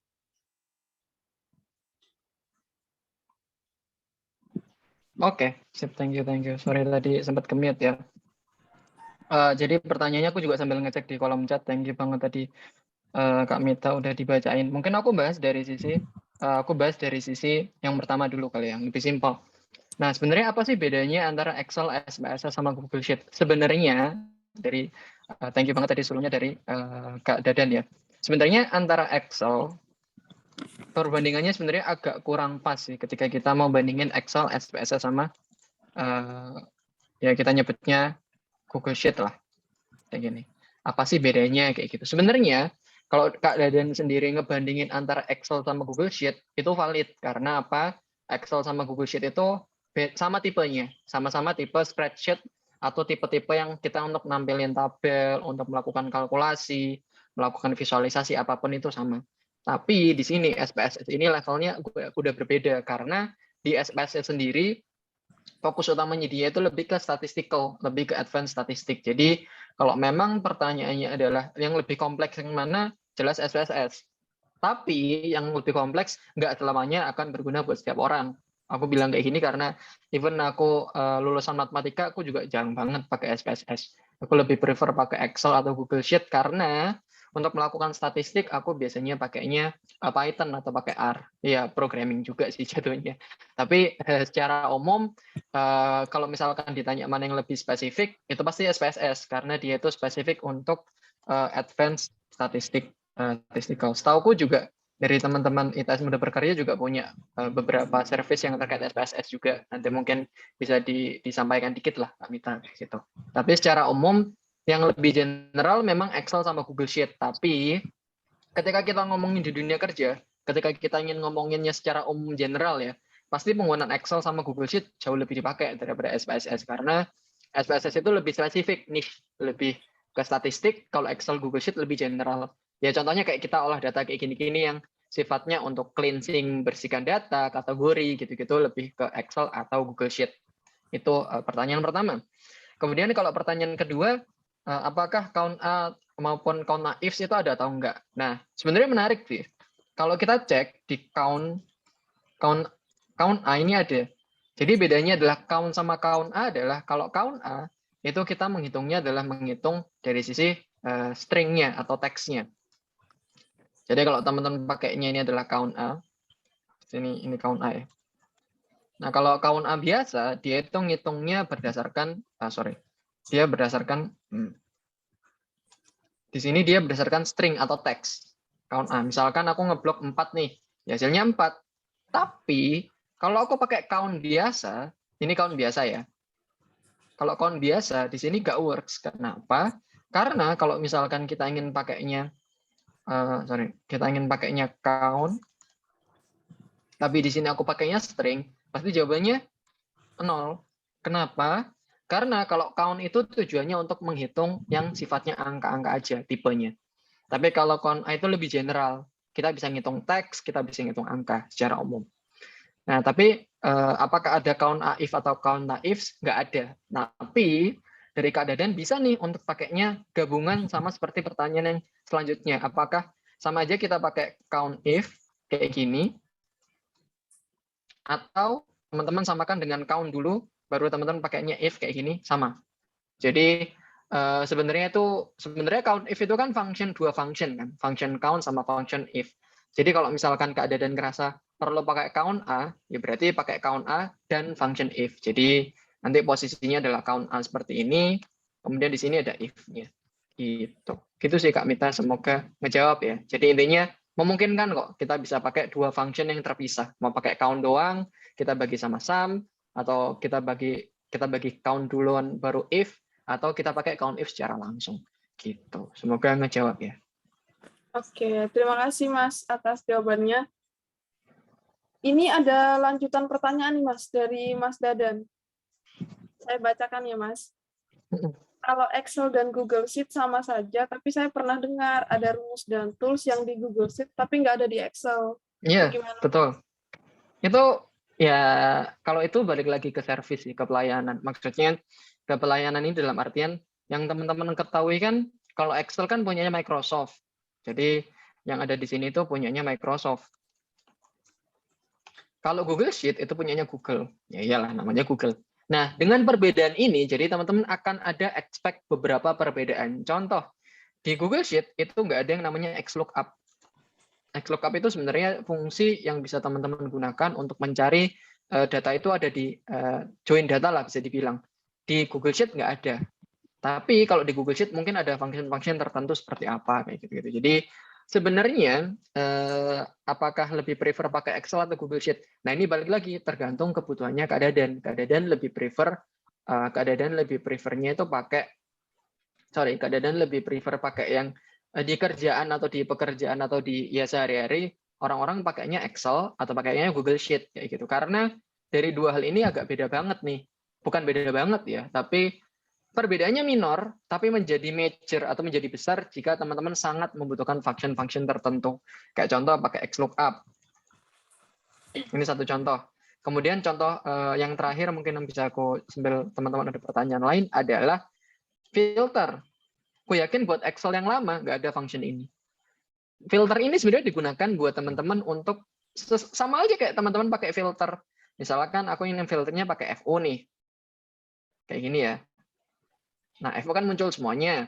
Tapi filter di sini juga persis. Jadi kita bisa pakai filter, kita ingin pakai array kayak gini, kita ingin include-nya adalah FU misalkan. Yang akan muncul datanya bukan agregasi, bukan angka, tapi semua data FU misalkan kayak gitu. Ini salah satu contoh aja sih. Jadi itu adalah salah satu konsep jika memang teman ini bisa menggunakan filter. Gitu sih Kak Dadan. Jadi sebenarnya perbedaan function itu nggak ada masalah. Kalau misalkan ditanya lebih prefer mana, sesuaikan sama kebutuhan aja sih. Pasti ada yang di Excel, nggak ada di Google Sheet. Ada yang di Google Sheet, nggak ada di Excel. Gitu. Semoga ngejawab ya. Oke, thank you. Oke, baik. Terima kasih Mas atas jawabannya. Selanjutnya ada dari Mas Fadel Muhammad nih Mas. Boleh Mas Fadel silakan jika ada pertanyaan. Izin, terima kasih Mbak. Pertama-tama saya mohon maaf untuk non cam karena off cam karena lagi sementara di luar jadi kurang etis. Jadi mohon izin Mas, saya ada beberapa pertanyaan. Yang pertama itu untuk penggunaan Microsoft Excel sendiri kan ini sebenarnya banyak sekali. Nah, jadi yang mau saya tanyakan sih sebenarnya menurut kakak kan ini kan sebenarnya untuk materi Excel kan tergantung pada saat dunia kerja kita nanti. Jadi apa saja di mana kita bekerja mungkin penggunaan Excel-nya masing untuk akhirnya itu berbeda-beda. Jadi pertanyaan saya untuk basic Excel yang harus kita kuasain apa saja Kak? Dan juga pertanyaan kedua, apakah ada sertifikasi atau license untuk seseorang yang ahli di Microsoft Excel dan lain sebagainya? Dan kalaupun ada, kira-kira menurut kakak rekomendasi lembaga atau webnya apa ya Kak? Itu saja dari saya. Terima kasih. Oke, thank you banget tadi Kak Fadel. Oke, ngejawab. Mungkin aku nyambung ke ini ya. Mungkin aku nyambung ke pekerjaanku juga deh terkait sama. Ini aku langsung jawab ya Kak. Tadi sorry aku langsung motong Ya, Kak Mita silakan gitu. Mas. Oke, Ya. oke, sorry, tadi tak potong. Nah, jadi sebenarnya kalau kita ngomongin terkait sama basic Excel itu levelingnya sampai mana kayak gitu-gitu. Jadi sebenarnya aku akan langsung nyambung terkait sama, ini sebentar ya, aku share dulu deh. Jadi sebenarnya kalau misalkan yang teman-teman ketahui, aku make sure dulu deh. Aku akan buka sesuatu dulu. Ini ada nggak ya? Oke, ada. Jadi selain aku sebagai lead data analyst, aku juga ngajar Excel teman-teman. Jadi bedanya ngajar Excel di sini tuh benar-benar ada kayak lembaganya lah. Kalau misalkan teman-teman tadi perhatikan di sini, kalau teman-teman perhatikan di @rizky_sifaul, mungkin teman-teman akan tahu lah kira-kira yang tak maksud ngajarnya seperti apa kayak gitu. Tapi paling aku akan bahas dikit aja ya terkait apa namanya? Ini terkait level sih, terkait level basic sampai mengenai kira-kira fokusnya sampai mana gitu. Kalau kita ngomongin pekerjaan Excelnya kayak gitu. Aku mungkin akan share ini ya. Mungkin ini agak sedikit ads atau sedikit promosi, tapi secara umum ini teman-teman menurutku bisa ngejawab pertanyaan nomor 1 sama nomor 2 gitu. Aku akan bahas di sini. Nah, jadi secara umum kalau kita ngomongin mungkin ini disclaimer ads sedikit ya, tapi secara umum aku akan bahas lebih dari sisi Excel basic itu sampai mana sebenarnya. Nah, secara umum basic itu kita bisa cover sampai at least pivot table sama power pivot. Jadi yang teman-teman tadi pelajari itu sebenarnya udah masuk ke level basic. Selain itu ada namanya function-function tertentu kayak data validation untuk nentuin warna, untuk nentuin kira-kira kalau filternya sekian warnanya apa kayak gitu-gitu. Kemudian ada namanya VLOOKUP, ada index match untuk masuk ke function-function tertentu, dan lebih tepatnya Excel ini basicnya itu sampai kepada masa di mana kita bisa dapetin hasil secara cepat. Fokus utamanya ke sana dulu. Nanti ke depannya lebih advance, kita ingin masuk namanya makro VBA atau lebih yang bersifat coding sedikit sih. Di Excel ada codingnya ya, jadi jangan underestimate Excel kalau nggak ada codingnya gitu. Mereka ada codingnya, bedanya secara scripting itu kita bisa cover terkait sama kira-kira kita melakukan otomatisasi data, melakukan cleansing data, function, itu bisa lebih advance kayak gitu. Jadi menurutku level untuk basic levelnya itu sampai mana? Menurutku sampai pivot table sama power pivot. Karena ini wajib banget dipakai sih, wajib banget diketahui sama orang-orang sih. Mungkin nanti juga Kak Mita juga kebayang lah, karena pivot table wajib banget kan. Buat even Kak Mita pun juga mungkin juga belajar juga ngerasa bahwa ini bakal kepake banget nih buat teman-teman kayak gitu. Ini salah satu deal breaker lah kalau kita ngomongin Excel kayak gitu. Itu untuk pertanyaan pertama. Kalau untuk pertanyaan kedua, sebenarnya lembaga atau instansi apa aja sih? Sebenarnya banyak banget di luar sana. Kalau teman-teman cari kursus Excel atau apapun itu ada banyak. Jadi salah satunya karena aku ngajar di MySkill mungkin bisa ke sini gitu. Atau bentar, aku ini dikit ya, aku tutup dikit. Atau kalau misalkan dari Kak Fadil ngerasa ingin sertifikasi nih atau ingin yang lebih advance nih di Excel. Aku ada yang namanya sebentar. Aku cari ininya dulu ya, cari linknya dulu ya. Microsoft 365 Office Specialization. Wait, aku nyari linknya dulu ya teman-teman ya, karena menurutku ini bakal kepake banget sih buat teman-teman yang mungkin ingin melakukan sertifikasi kayak gitu, sertifikasi terkait sama Excel-nya ini udah sampai mana nih kayak gitu. Mungkin agak kecil ya, aku besarkan deh. Nah contohnya ini. Nah, jadi buat teman-teman yang ngerasa sudah levelnya advance, itu atau ngerasa udah cukup oke, bisa ikut sertifikasi Excel sendiri. Ini real dari real dari Microsoft, Real dari Microsoft terkait sama Excel, di mana harapannya nanti teman-teman akan dapetin certified Microsoft Office Specialist, Microsoft Excel Expert sama 2019. Tapi ya kalau aku pribadi belum ambil ini, karena emang ada kebutuhan lain yang akhirnya aku cover belum ke sini. Tapi secara umum kalau teman-teman ngerasa benar-benar butuh banget dan ngerasa ini jadi deal breaker sih. Karena setahuku banyak banget dari teman-teman yang mungkin ngerasa penggunaan dapetin sertifikasi itu jadi krusial untuk nge-boost karir teman-teman gitu. Harganya sih sayangnya $100 atau kalau kita rupiahin 1,4 juta untuk masa berlaku 1 tahun. Jadi di 1 tahun ini teman-teman bisa nih dapat certified. Oh, teman-teman bisa Excel loh sampai tahapan expert. Kayak gitu sih Kak Fadel. Ini kayak level apa ya, bisa dibilang kalau kata anak-anak sekarang kayak raja terakhirnya lah. Bisa dibilang. Ini raja terakhirnya. Kalau udah bisa ini udah tinggal teman-teman sebar-sebar CV dan udah ada sertifikasi, insya Allah akan lebih gampang sih rutenya gitu. Kalau misalkan ternyata belum kebayang, ya bisa ke kursus-kursus lain sih. Bisa ke MySkill, bisa ke kursus online ataupun offline lainnya. Gitu. Semoga ngejawab ya, Kak Fadel. Meskipun aku ada belepotan tadi. Gitu. Oke. Oke, baik. Terima kasih Mas atas jawabannya dan juga Mas Fadel, semoga terjawab ya Mas pertanyaannya. Mungkin terakhir ada lagi dari teman-teman yang ingin bertanya kepada Mas Sifaul.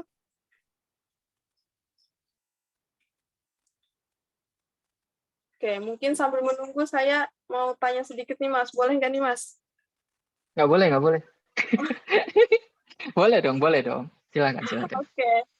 Mas kan udah bertahun-tahun ya Mas, berkecimpung Nggak di juga. dunia kayak berkecimpung di dunia Microsoft Excel. Nah, apa sih Mas kesulitannya? Pernah mengalami kesulitan gitu nggak Mas dalam mengolah data pakai Excel gitu? Kira-kira apa aja nih Mas kesulitannya?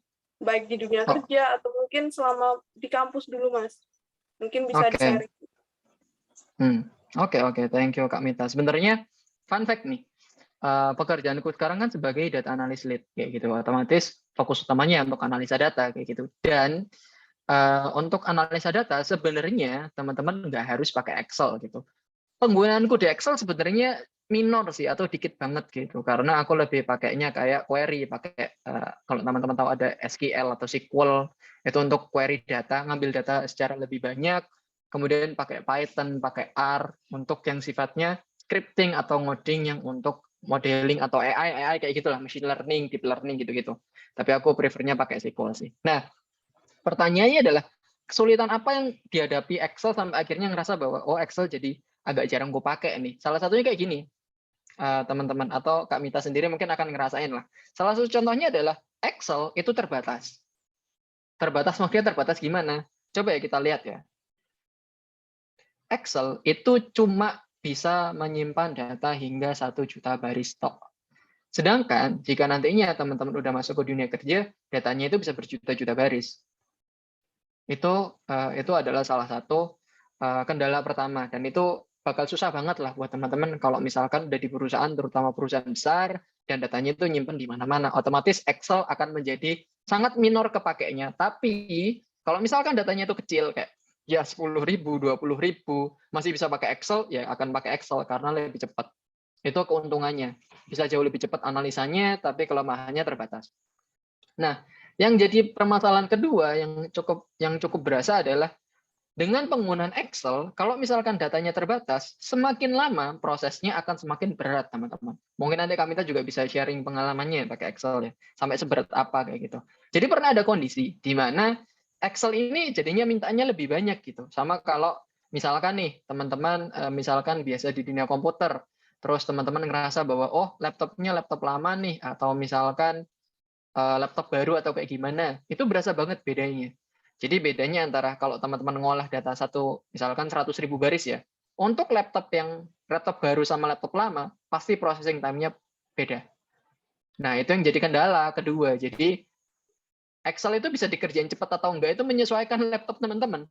Jadi kalau nanti teman-teman kerja atau teman-teman ngerasa, oh laptopnya laptop gaming nih, atau laptop baru nih, ya bakal cepat. Tapi kalau misalkan laptopnya laptop lama, ya mungkin agak sedikit lama prosesnya. Berarti tetap bisa dikerjain. Itu lebih ke sifatnya teknikalnya sih. Tapi secara umum Excel bakal berguna banget jika datanya itu nggak terlalu banyak dan teman-teman bisa mengolah sampai sengelotok itu gitu loh. Atau fitur-fiturnya kan banyak. Kalau kita mau forecasting, kita bisa pakai forecast sheet. Kalau misalkan kita mau ngerapin data bisa pakai text to column. Kalau misalkan kita mau rapi-rapi tipe data, kita bisa pakai home yang ada di sini. Kita mau general, kita mau apa, kita bisa pakai ini. Intinya Excel ini untuk sekarang, kalau teman-teman belum di dunia kerja, ini one stop solution lah. All you need untuk analisa data. Tapi ketika teman-teman udah step up untuk datanya jauh lebih besar lagi, yaitu mungkin teman-teman perlu belajar namanya query atau SQL atau SQL. Gitu sih Kak Mita secara umum. Mungkin dari Kak Mita nih, pengalamannya gimana pakai Excel? Ngerasa frustasi nggak kalau datanya kebanyakan, terus prosesnya stuck atau kayak gimana nih? Karena aku udah ngerasain gitu. Mungkin dari Kak Mita gimana? Wah, ya Mas, sama juga sih kalau misalnya pakai Excel itu kadang-kadang kalau kita punya data nih Mas, dari laptop kita sendiri, kan formatnya beda tuh yang tadi kayak titik koma sama koma. Laptop kita titik koma nih, nah pas masukin data yang sama ke laptop teman kita, biasanya berubah tuh. Yang punya kita titik koma, punya dia koma. Jadi hasilnya value semua atau error gitu. Jadi harus ngerapin lagi dari awal gitu sih Mas, kalau Excel tuh. Betul betul ya. Jadi itu sih yang memang krusial banget di Excel penggunaannya. Gitu. Benar itu jadi benar kan suaranya? Oh, ya itu salah satu contohnya sih. Gitu. Ya. Oke Mas, terima kasih Mas pengalamannya dan materinya nih, wah luar biasa banget Mas. Sampai tidak bisa berkata-kata lagi nih. Bagus banget sih materinya Enggak untuk juga. Enggak pemula. juga. Tuh Mas, ada yang bilang luar biasa materinya kan? Oke. Ini belum yang ini loh, belum raja terakhirnya loh. Ini masih kalau teman-teman game ini masih raja pertamanya. Jadi kayak dasar sih. Tapi harapannya dengan dasar ini teman-teman bisa ngulik lebih dalam lagi gitu. Oh, Excel ternyata bisa spesifik untuk ini gitu loh. Jadi nggak perlu sekedar Excel cuma buat naruh data doang nih. Sesuatu yang banyak banget buat teman-teman terutama mahasiswa kalau aku tanyain biasanya apalagi teman-teman ITS ya biasanya kayak oh Excel-nya dipakai buat apa? Oh cuma buat naruh data doang Mas kayak gitu-gitu. Nggak sampai ke paling ngitungnya pakai sum. Padahal bisa lebih spesifik seperti ini. Gitu. Kalau aku Excel-nya pakai Excel 365 Excel-nya. Tapi teman-teman bisa pakai Excel versi apapun sih. Kalau mau yang lebih update ya 2019 atau 2016 masih oke.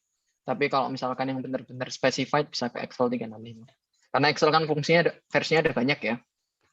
Kalau aku pakai 365.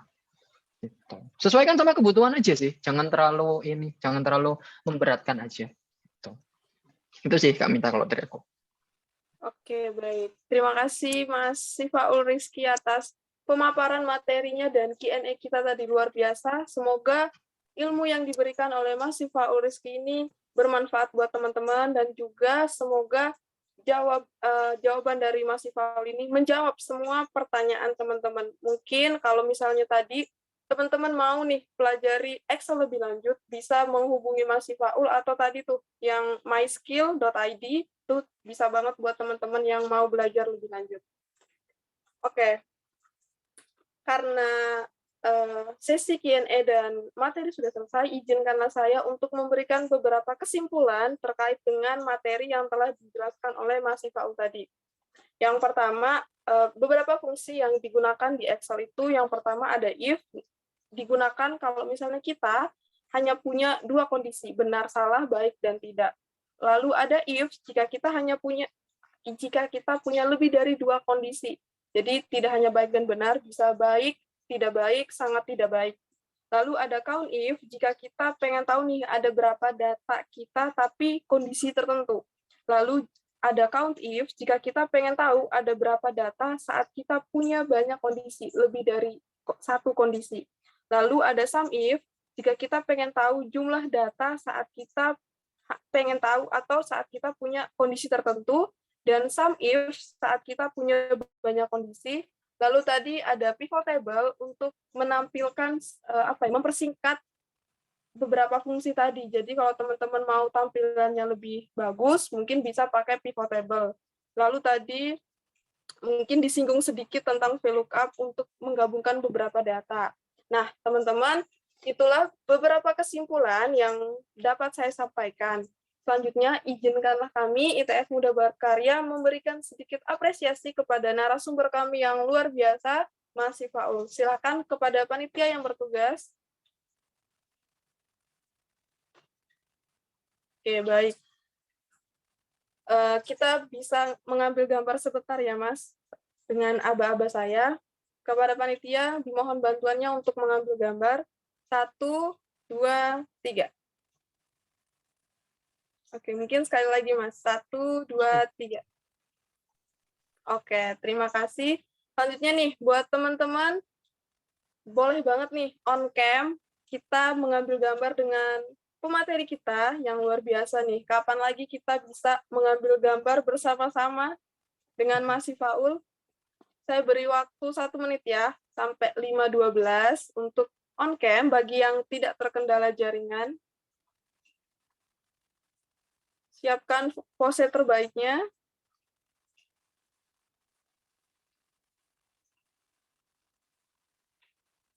Oke, jika sudah, dengan aba-aba saya, panitia mohon bantuannya. 1, 2, 3. Oke, sekali lagi. 1, 2, 3. Oke, terima kasih. Oke, baik. Terima kasih. Saya ucapkan terakhir kepada Mas Sifaul Rizky atas materi dan pengalamannya yang luar biasa yang sudah dibagikan kepada kami semua, dan juga terima kasih kepada teman-teman yang sudah sangat antusias untuk bertanya dan menyimak materi dari Mas Sifaul. Semoga ilmu yang disampaikan bermanfaat dan pertanyaan-pertanyaan teman-teman terjawab dengan baik. Kami ucapkan terima kasih kepada narasumber kami, Mas Sifaul Rizky, atas materinya, dan jika Mas Sifaul ada agenda atau kegiatan lain, dipersilakan untuk meninggalkan Zoom. Sekali lagi kami ucapkan terima kasih. Akhir kata, saya Mita Rabiatul Nufus sebagai moderator, pamit undur diri, dan mohon maaf jika ada kata-kata yang kurang berkenan. Wassalamualaikum warahmatullahi wabarakatuh. Saya kembalikan ke Mbak Afifah selaku MC. Ya, Waalaikumsalam warahmatullahi wabarakatuh. Ya, terima kasih banyak untuk Mbak Mita. Gimana Sobat Muda acara workshopnya? Boleh dong kasih reaction-nya. Iya, makasih Mas Ahmad. Iya, makasih Mas Priyono Saputra nih, udah kasih reaction-nya. Oke, Sobat Muda, saya ingatkan sekali lagi untuk mengisi link feedback dan juga absensi sebagai persyaratan sertifikat. Ya, untuk cara selanjutnya adalah acara yang paling kita tunggu nih teman-teman, yaitu pengumuman door prize pastinya. Ya, untuk mempersingkat waktu, di sini langsung aja ya teman-teman daripada penasaran nih. Untuk pemenang pertama adalah Ibu Ika Nurlina. Selamat Ibu. Ya, dilanjutkan. Untuk pemenang kedua adalah Mas Fadel Muhammad. Selamat Mas Fadel. Dan yang terakhir, untuk pemenang terakhir ini adalah yang raise hand pertama nih. 3, 2, 1. Waduh, kayaknya udah langsung raise hand aja nih. Ulang lagi ya teman-teman, biar adil nih kayaknya nih, biar seru juga nih. Ulang dulu, oke. 3, 2, 1. Iya, Mas Dadan cepat sekali teman-teman. Waduh, oke deh kalau gitu. Untuk Mas Dadan, selamat karena menjadi raise hand yang pertama kali nih dan mendapatkan door prize. Yang untuk teman-teman, selamat kepada para pemenang karena telah menjadi peserta teraktif untuk hari ini. Dan untuk para pemenang, silakan langsung menghubungi panitia. Terima kasih untuk seluruh Sobat Muda yang telah mengikuti acara hingga selesai. Karena acara dimulai dengan doa, alangkah baiknya acara ditutup juga dengan doa sesuai dengan agama dan juga keyakinan masing-masing. Berdoa dapat dimulai.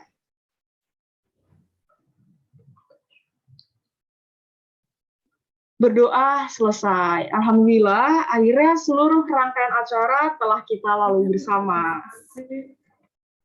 Teman-teman, saya ingatkan kembali untuk terakhir kalinya, agar mengisi link absensi dan juga feedback sebagai persyaratan sertifikat.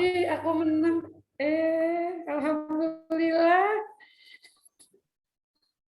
Iya Ibu, selamat ya.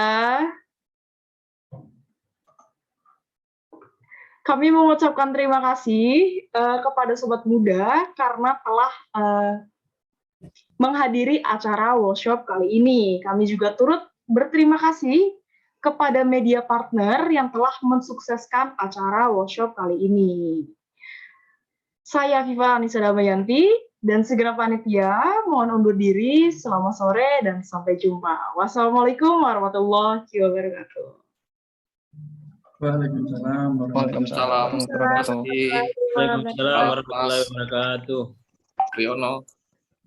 Ya, untuk sobat muda dipersilakan untuk meninggalkan ruang Zoom meeting. Terima kasih.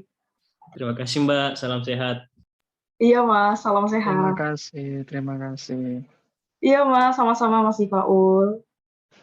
Terima kasih semuanya. Izin Iya, live ya. Ibu. Iya, silakan. 35.